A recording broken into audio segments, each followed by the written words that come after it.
Welcome to Confessions by Banana Ketchup. My aunt's ex-husband hunting. So, a few years ago, around 2013, my aunt's ex-husband passed away by being brutally murdered. This ex-husband was also the father to her children, so it was a very difficult time for the whole family. The night he passed, my cousin, his daughter, was staying over my house for a sleepover. The next morning, when we got the news, it was very heartbreaking and left us feeling like we were in a dream. A few months had passed, and my aunt started noticing weird things happening in her house. First, all the TVs in her house would turn on by themselves in the middle of night, and while she was home alone during the day. Things would move on their own, and she would misplace items throughout her home. She started to feel a paranormal presence in the house and decided to call a medium or psychic to come and see what was going on. This is when things get even weirder. The day my aunt brought the medium to her house, my mom and I were parked in my aunt's driveway waiting for the medium session to end. When it ended, we went inside and my aunt said that the medium knew things that nobody else could possibly know. The medium knew specifics such as where my aunt had sold her wedding ring, pet names she had with her ex-husband, and details of their marriage. The medium also spoke to my aunt's ex-husband and claimed that he had been the one messing with the TVs at night and moving things out of place around her home. The medium also said that her ex-husband knew how he was murdered and who murdered him. At this time, his death was still being investigated and no one knew who did it. At this point, my aunt and her kids were absolutely shook. The medium had also mentioned seeing an older lady with white hair trying to connect with her. She said her name was Mary. That's my great-grandmother, who also passed around the same time as my aunt's ex-husband. I was super spooked, but also happy that my grandmother had tried to reach out to us.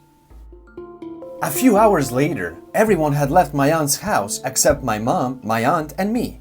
At this point, it was dark, and her house is located in the middle of absolutely nowhere. No neighbors, and occasionally one or two cars pass by. As we sit at her kitchen table and decide on what kind of pizza to order, we hear the TV turn on in one of the kids' bedrooms. My aunt looks at me with the most blank face and says, her husband's name, "This isn't funny anymore." Then, the lights above us in the kitchen start flickering. My mom stands up in total fear as I run over to her. The dishes fall out of the cabinets and I hear my aunt yelling, "Stop! This isn't funny anymore." We all huddled together in her kitchen and then, all of a sudden, we hear a knock at the door. All of us were way too scared to answer, so my mom shouts, "Who is it?" No answer. My aunt goes over to the door and slowly opens it to find no one there. And as soon as she does, the living room TV turns on. My mom and I were so scared that we ended up leaving and never went back to her house. My aunt has since moved out of the house and has not returned. Thank you, Brandy Atlantis 15, the author. Not a ghost story, but definitely supernatural. I have had many paranormal and supernatural experiences in my life. What I'm about to share is not a ghost story, but it is supernatural and something that I have never been able to explain. It is a period of my life that I will never forget. For a span of 18 months, from March 2012 to September 2013, I would experience a disturbing recurring dream almost every night. I would either have this dream or no memorable dream at all. The brief event and surrounding details of the dream were always exactly the same without any variation. 7 years later, I can still recall this dream as if I have just awoken from it. In the dream, I'm sitting in the driver's seat of a vehicle, looking through the eyes of a tall driver. I know I'm not the driver because I look down and to the right and see myself sitting in the front passenger seat. We are talking and laughing. The conversation and laughter in the dream are muffled and distant, like voices underwater. Through the eyes of the driver, I look past myself in the passenger seat, through the front passenger window, and see a mass approaching at high velocity. The color and shape of the mass are indeterminate, shifting and flowing through a spectrum of light and space that my mind cannot comprehend. The mass is quickly becoming larger and larger. Suddenly and violently, the mass collides with the front passenger side of the vehicle. This immense kinetic energy surges through my body as if the convulsions of a massive earthquake have been condensed into a single moment, encasing me and penetrating me. Glass implodes from multiple directions like a bomb. This barrier, constructed for protection, transforms into a sea of shrapnel, sending thousands of tiny, sharp teeth to bite and tear and rip and stab at every inch of my skin. The metal frame of the vehicle begins to collapse and rotate as if it's nothing more than paper to be crumbled and tossed away. The space around me is becoming smaller and whirling faster like the motion of an endless roller coaster. My eyes never close and I never look away from the passenger seat. I see myself lurch forward as if I weigh less than air. My face collides with the dashboard. The airbag never deploys. I wake up. For 18 months, I have this dream. For 18 months, I become more stressed and more anxious. I see the dream when I sleep. I see the dream when I'm awake. I could not be in the front passenger seat of any vehicle without feeling my blood pressure rise. It gets to the point where I'm even scared to fall asleep for fear of seeing the event of the dream. In September 2013, I had the dream for the last time. 1 day passes, 1 week passes, 1 month passes. I still do not have the dream.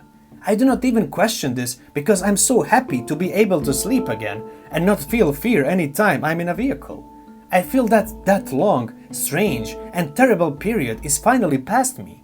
2 months later, on a beautiful day in November 2013, I'm working at the visitor center of the National Wildlife Refuge, where I had been employed for a little over 2 years. It is a slow day at work, and not many people are coming into the building.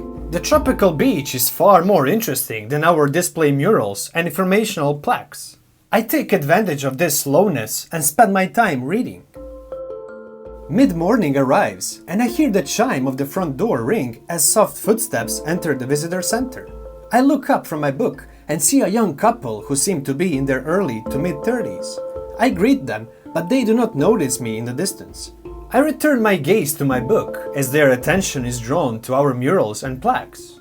Some time passes before I hear a soft, feminine voice politely say "excuse me" from the opposite side of the counter. "Yes," I respond as I look up and smile to meet the eyes of the young woman.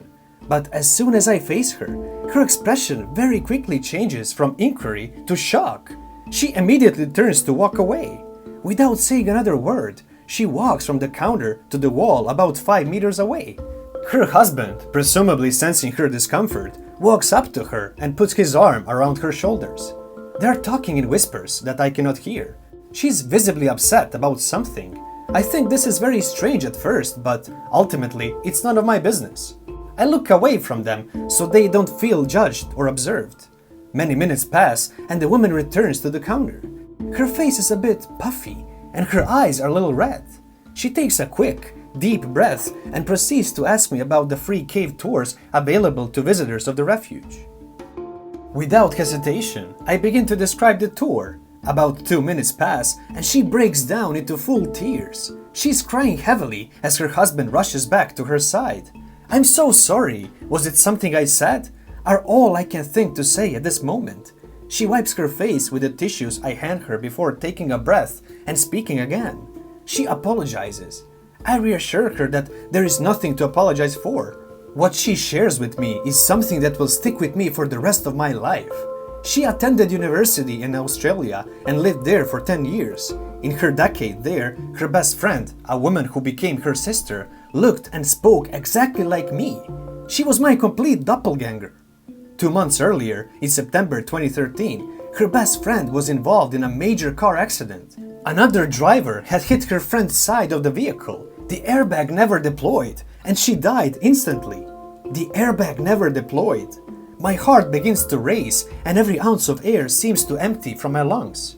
After some time and comforting from her husband, the woman asks if they can go on a cave tour. "Of course," I respond. We go on our tour and return to the visitor center over an hour later. The woman tells me of their plans for the rest of the trip. After a brief silence, she reaches out and gives me a deep hug. "Goodbye, goodbye, goodbye." She keeps repeating slowly in a soft, forlorn whisper as she holds me in warm embrace. I'm not the hugging type of person, but I realize that it's not me she's reaching out for. I let her stay there for as long as she needs, returning her hug. After a while, she lets go. She does not look at my face as she turns and walks away. The woman and her husband take each other's hand and walk out the door. I never saw them again. Thank you, Marlosa91, the author. Thank you for watching, everyone. If you already haven't, subscribe to this channel so you don't miss any new episodes. See you again soon, and until then, please, be safe.